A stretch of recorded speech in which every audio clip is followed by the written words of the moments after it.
Ya, Assalamualaikum warahmatullahi wabarakatuh.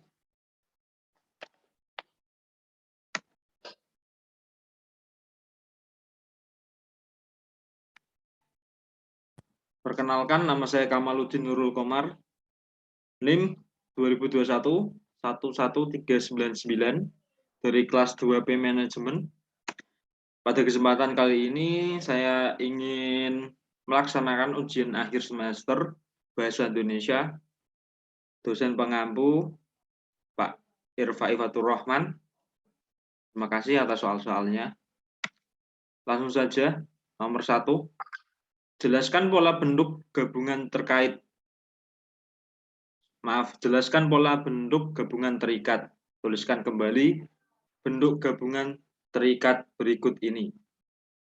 Adi plus kuasa, catur plus tunggal, dwi plus warna, ekstra plus kurikuler, kontra plus revolusi, purna plus wirawan, sabta plus krida, sub plus bagian. Jawab, bentuk gabungan terikat adalah bahasa yang perlu bergabung dengan unsur lain agar dapat dipakai dengan makna yang jelas. Bentuk terikat ditulis serangkai dengan kata yang mengikutinya. Jika diikuti dengan kata dasar, bentuk terikat ditulis tanpa jeda atau spasi. Namun apabila digabung dengan bentuk turunan kata berimbuhan, maka penulisannya harus dipisah. Contoh soal tadi, adi plus kuasa, jika ditulis adi kuasa tanpa spasi, catur plus tunggal, catur tunggal tanpa spasi, dwi plus warna, dwi warna tanpa spasi, ekstra plus kulikuler, ditulis ekstra kulikuler tanpa spasi, kontra plus revolusi, ditulis kontra revolusi tanpa spasi, purna plus wirawan, ditulis purna wirawan tanpa spasi, sabta plus krida, ditulis sabta krida tanpa spasi, sub plus subbagian, ditulis subbagian tanpa spasi. Nomor 2, jelaskan bentuk penalaran deduktif dan bentuk penalaran induktif. Berikan contoh penerapannya. Penalaran deduktif. Penalaran deduktif adalah proses penalaran untuk menarik kesimpulan berupa prinsip atau sikap yang berlaku khusus berdasarkan atas fakta-fakta yang bersifat umum. Proses penalaran ini disebut deduksi.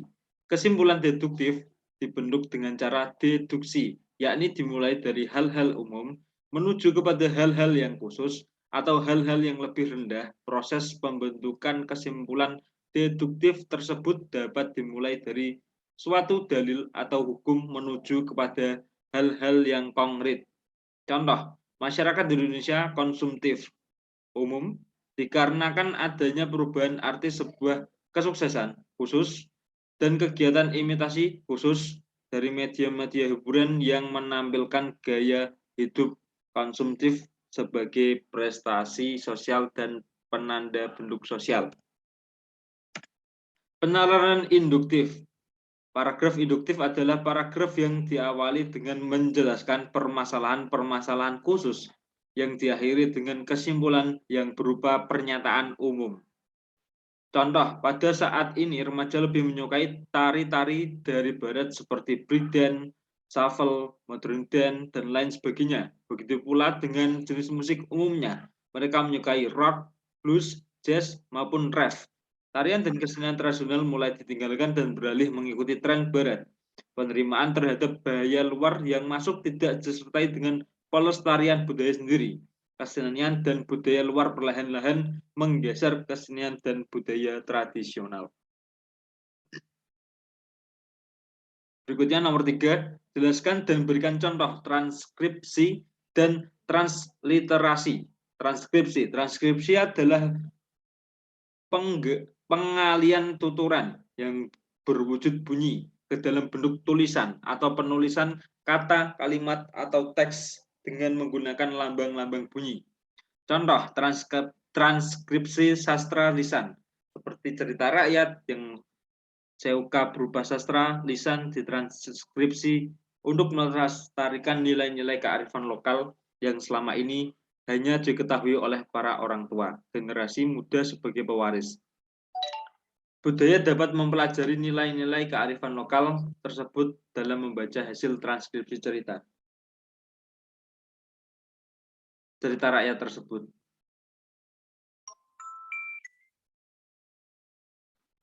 Transliterasi. Transliterasi adalah penyalinan dengan penggantian huruf dari abjad yang satu ke abjad bahasa lainnya, seperti dari huruf Arab ke huruf Latin, agar dapat dibaca dan dipahami oleh siapapun. Contoh, transliterasi huruf Arab atau ba dilambangkan dengan huruf Latin B, dibaca B, atau ta dilambangkan dengan huruf Latin T atau dibaca T, atau ro dilambangkan dengan huruf Latin R, dibaca R. 4. Jelaskan penomoran bagian karangan berikut ini. Perbaikilah menurut Anda jika masih ada penulisan yang salah. A. Program usaha, ya ini. Untuk penomoran subbab ditulis dengan angka Arab 1.1, 2.1, 3.1, 4.1, 5.1, dan seterusnya, tanpa diikuti dengan tanda titik di belakangnya dan dilanjutkan dengan teks judul. Kalimat pertama sesudah judul subbab dimulai dengan alinea baru.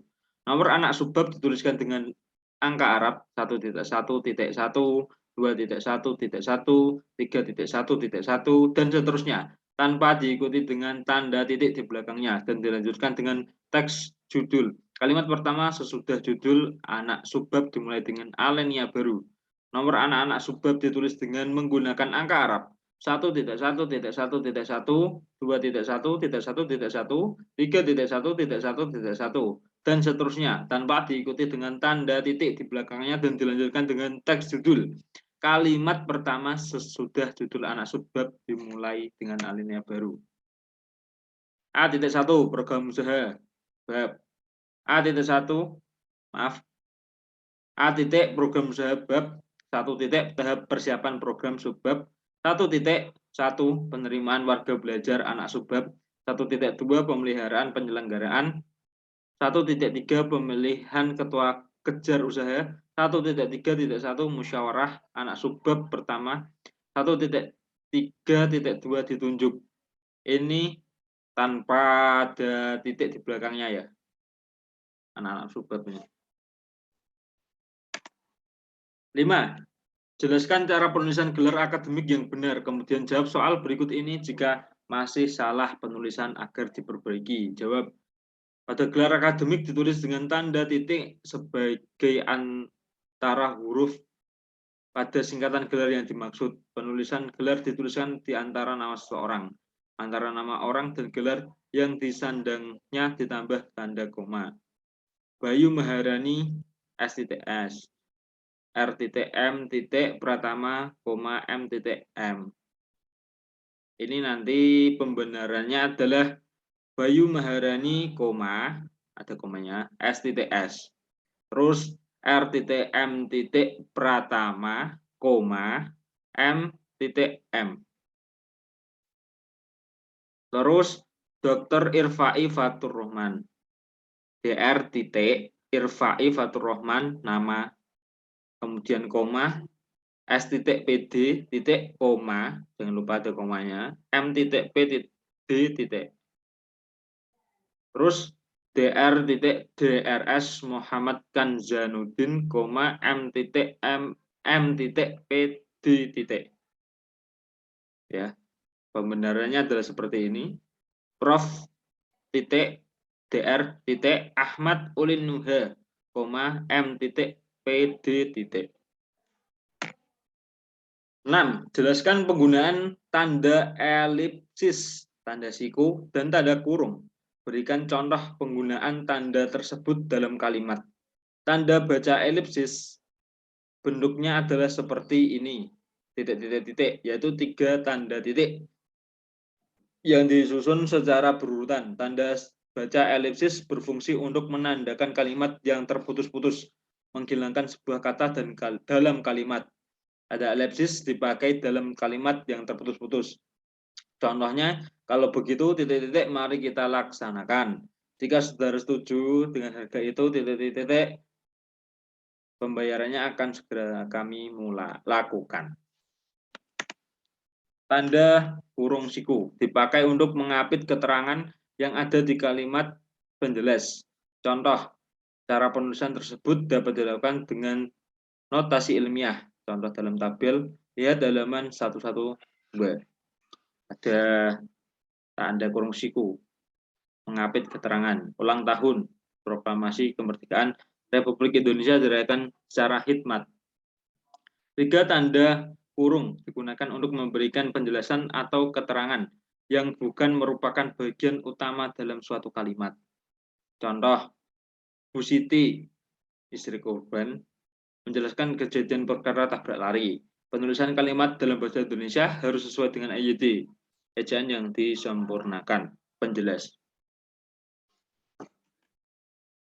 7. Jelaskan 3 cara penalaran induktif meliputi generalisasi, analogi, dan hubungan sebab akibat, kausal. Silahkan jelaskan satu persatu sertai contohnya. Penalaran induktif melalui generalisasi, typo. Generalisasi adalah suatu proses penalaran yang bertolak dari sejumlah fenomena individual khusus menuju kesimpulan umum yang mengikat seluruh fenomena jenis dengan fenomena individual yang diselidiki. Contohnya, jika dipanaskan, besi memuai. Jika dipanaskan, tembaga memuai. Jika dipanaskan, emas memuai. Jika dipanaskan, nikel memuai. Generalisasi, semua logam jika dipanaskan akan memuai.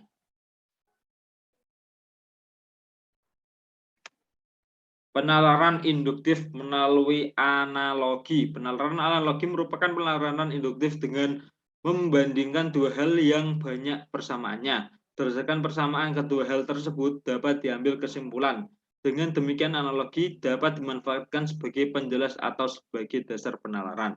Contohnya, agar tanaman dapat memberikan hasil yang memuaskan, maka diperlukan keterampilan mengolah tanah dan memberi pupuk, seperti memberi perhatian khusus, yaitu menyirami tepat waktu. Begitu pula dengan merawat anak. Serupa pada pertumbuhan dan perkembangan anak, diperlukan kemampuan memberi makan yang bergizi, memberikan kepribadian, serta perhatian khusus, yaitu memberi kasih sayang, agar kelak anak tumbuh dengan sehat, cerdas, dan bermoral baik. Penalaran induktif melalui hubungan sebab akibat. Hubungan sebab akibat adalah penarikan kesimpulan umum dari suatu sebab yang melahirkan suatu akibat. Dengan demikian, sebab merupakan suatu yang menghasilkan akibat dengan banyak pengertian. Performa yang buruk pada beberapa laga pertandingan mengakibatkan klub sepak bola Inter Milan gagal mendapatkan gelar juara Liga Italia. Performa yang buruk sebab akibatnya gagal mendapatkan gelar juara Liga Italia jika dipanaskan. Nomor 8. Jelaskan apa yang dimaksud dengan silogisme.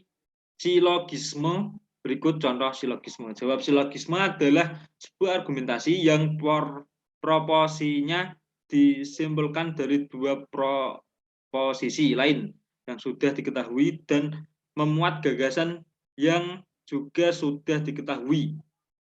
Dengan salah satu dari proporsi tersebut bersifat universal, sehingga meskipun proporsi disimpulkan tersebut berbeda dengan masing-masing berbeda, tetapi proposisi tersebut harus mengikuti gagasan yang terdapat di dalam proposisi lainnya. Ada dua jenis silogisme, yaitu silogisme kategoris dan silogisme hipotesis.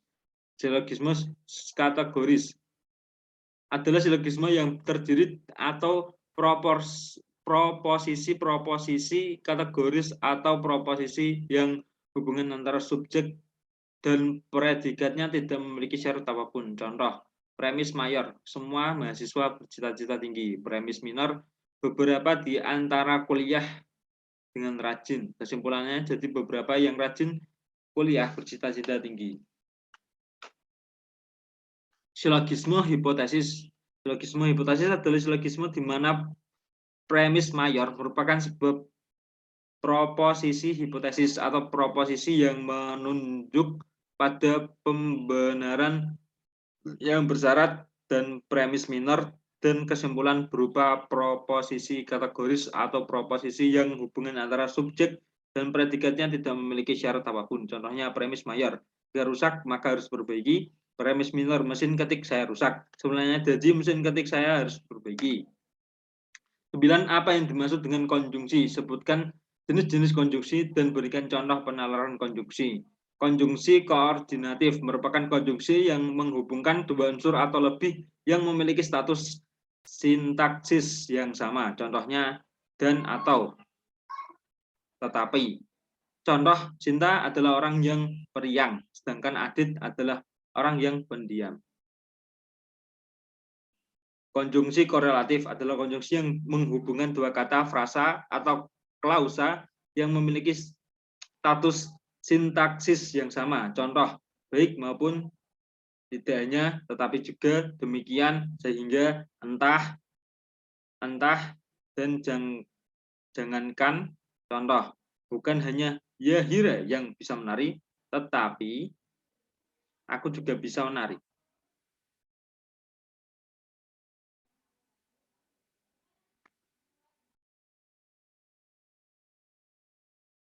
Konjungsi subordinatif adalah konjungsi yang menghubungkan dua klausa atau lebih itu tidak memiliki status yang sama. Salah satu dari klausa itu merupakan anak kalimat dari individualnya. Aisyah tetap pergi walaupun masih hujan deras. Konjungsi antar kalimat itu menghubungkan satu kalimat dengan kalimat yang sama lain. Posisi selalu memulai suatu kalimat yang baru dan tentu saja huruf pertamanya ditulis dengan huruf kapital. Contohnya, biarpun demikian, begitu, meskipun demikian, begitu, bahkan, tetapi, kecuali, itu, dengan demikian, oleh karena itu. 10. Wacana terbagi menjadi 5, yakni narasi, deskripsi, argumentasi, dan persuasi. Jelaskan ciri perbedaan tiap wacana tersebut serta berikan contohnya.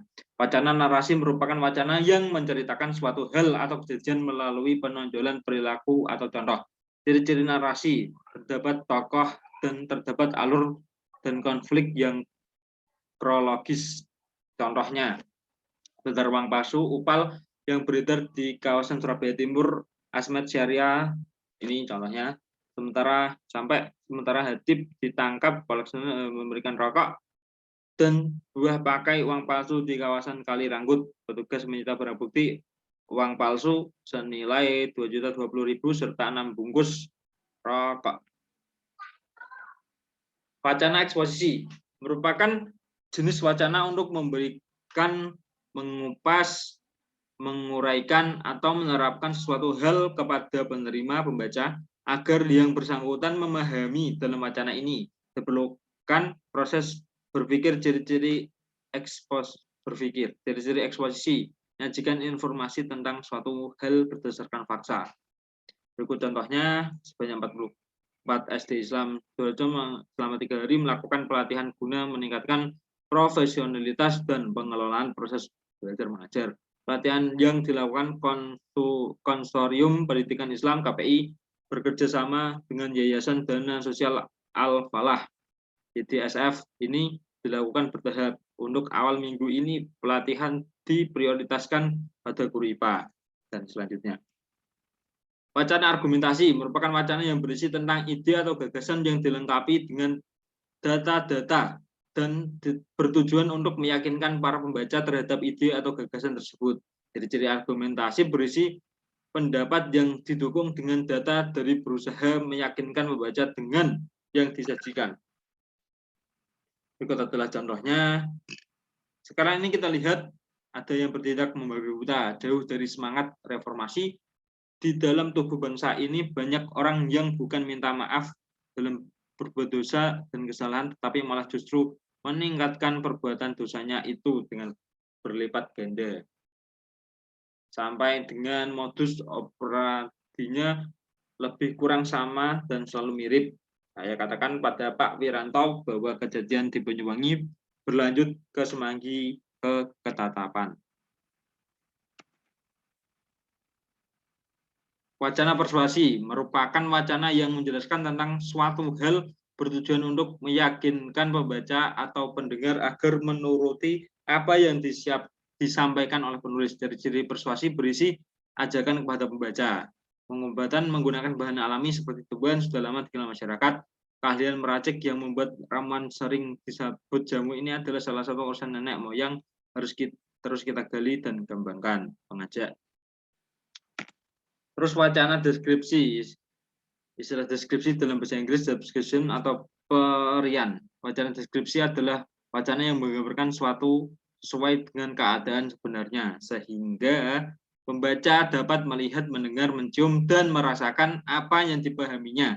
Itu sesuai dengan pemikiran penulisannya. Wacana ini bermaksud mempunyai kesan-kesan tentang sesuatu dengan kesan utama sebagai pengikat ke semua kesan yang dituliskannya. Berikut adalah contohnya, membantu anak jalanan untuk terus bersekolah. Irfan sempat setahun meninggalkan bangku sekolah. Selamat SD, anak ketiga dari 4 bersaudara ini terpaksa harus turun ke jalan, menjajalkan koran di lampu-lampu merah Kota Makassar. Ketidakmampuan orang tua membuyarkan harapan untuk melanjutkan pendidikan ke SLTP, jenjang yang lebih tinggi dari ijazah yang dipunyainya. Sampai Kepala SLTP Raiders Makassar Wahyudin Hakim SPD M.Hum menunturkan setidaknya ada 10 orang anak jalanan yang ditanggung sekolah ini. Tidak hanya putus sekolah karena kejenuhan orang tua, tapi hampir semuanya juga sudah menjadi pekerja, mencari uang untuk membantu orang tua. Ya, sekian itu yang bisa saya sampaikan pada akhir semester ini.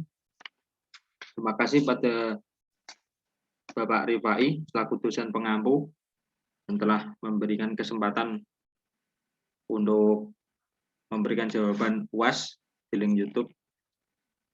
Sekian dari saya. Assalamualaikum warahmatullahi wabarakatuh.